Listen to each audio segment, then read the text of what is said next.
Tahun 2023 banyak banget film Hollywood dan film internasional yang nyenengin sih habis ditonton. Seakan tuh jiwa-jiwa yang kosong ini tuh terisi setelah selesai nonton.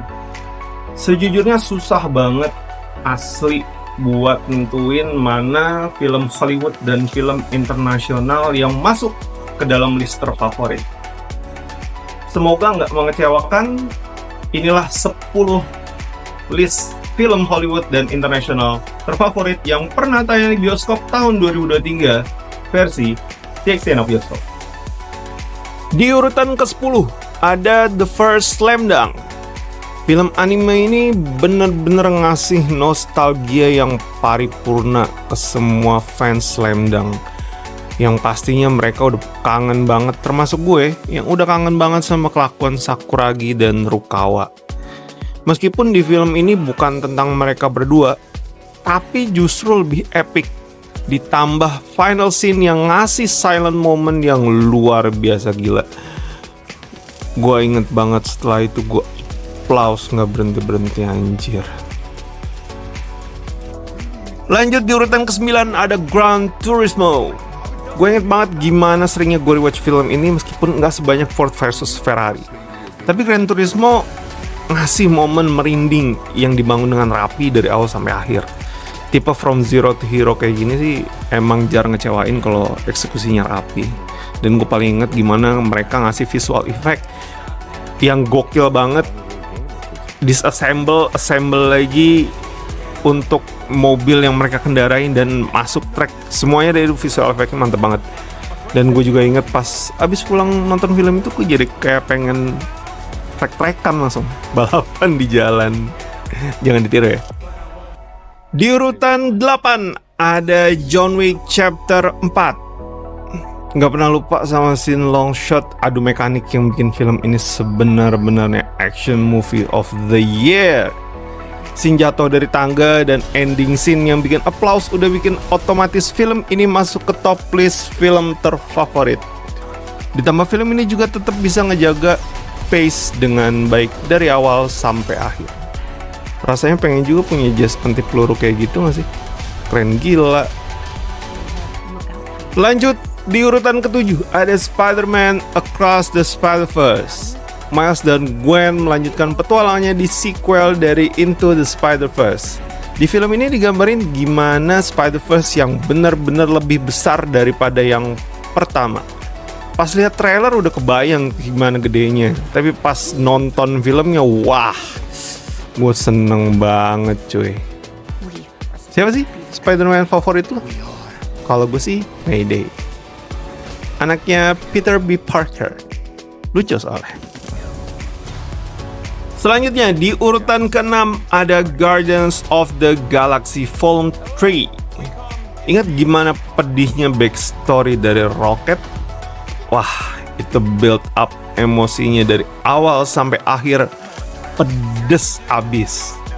Tapi emang dasar kalau Guardians of the Galaxy nggak lepas sama action komedi. Semuanya balance. Tapi karena disisipin sedikit dengan drama dari backstory-nya Rocket, udahlah nambah lengkap aja elemen yang bikin film ini makin sempurna. Siapa di sini yang punya cita-cita terbang pakai roket? Ya pasti bukan gue. Masuk ke urutan ke-5 ada Air Movie. Iya, film biopik yang menceritakan tentang bagaimana Air Jordan tercipta. Ini super duper detail dalam hal dialog. Risetnya juga nggak main-main. Kadang gue sampai speechless juga gimana tektokan antara Ben Affleck sama Matt Damon yang kepalanya diisi sama gimana strategi mereka buat naik Air bisa mendatangkan Michael Jordan sebagai brand ambassadornya. Real, lu dikasih film cakep juga nambah wawasan gimana bikin bisnis yang progres. Tapi sampai sekarang gue belum mampu sih beli Air Jordan. Padahal cakep banget ya kan. Urutan keempat ada Barbie. Siapa yang gak suka Barbie?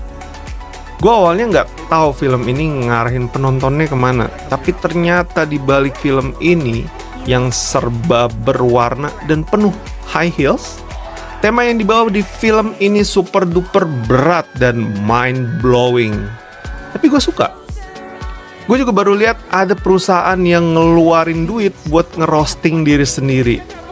Iya, ini emang kerjaannya Mattel, nggak ngerti lagi gue. Tapi keren banget sih emang Mattel tuh. Di urutan ketiga ada A Man Called Otto. Gue nonton film ini 3 kali di bioskop dan entah berapa ember air mata gue netes pas scene terakhir. Agak lebay tapi memang itulah yang terjadi. Ini film anget banget asli. Udahlah pemerannya lovable. Dialognya juga sederhana tapi nyenengin. Gemesin juga. Pulang nonton film ini tuh hati anget rasanya. Itu kalau misalkan jadi comfort film gue 2023 mungkin adalah A Man Called Otto. Kalau di Indonesia sih Otto emang cocok kayaknya buat jadi Pak RT. Iya gak sih? Urutan kedua ada Oppenheimer. Fisika nuklir, kimia nuklir, udahlah itu udah hobi gue ya guys ya. Biar kelihatan keren aja. Bercanda. Tapi serius, meskipun beberapa memang taking for granted, dialog di Oppenheimer ini dihasilkan dari sebuah riset yang nggak main-main. At least setengahnya gue ngerti lah. Dari proses pembuatan bom atom, dari nol, serta beberapa alternatif bom lainnya kayak bom hidrogen atau cara menggunakannya itu paling tidak gue setengahnya ngerti lah. Yang bikin film ini menarik adalah bagaimana Nolan sebagai sutradara memberikan alur maju mundur yang sangat rapi dan bikin kepala gue penuh sama rasa kagum. Juara lah emang Nolan. Dan di urutan pertama ada Past Lives. Dialog yang jujur serta sinematografi yang cantik bikin film ini nyaman sekaligus pedih buat ditonton. Selain storytelling yang berjalan dengan halus, sinematografi di film ini juga ikut bercerita. Dan gue notice saat pertama kali nonton. Pas gue nonton kedua kali, wah cinta bener gue sama film ini. Frame within frame-nya bisa ngeliatin arah dari feeling dan mood kedua karakter utama. Kapan-kapan gue bikinin deh videonya, asli cakep. Gue yakin sampai video ini dibuat, Noramun belum bisa move on. Yakin gue. Berhubung strike juga udah selesai, mudah-mudahan tahun 2024 bisa ngegas lagi. Semoga juga bisa melampaui raihan jumlah total penonton film Hollywood dan film internasional melebihi tahun 2019. Sebelum pandemi lah ya. Semoga aja.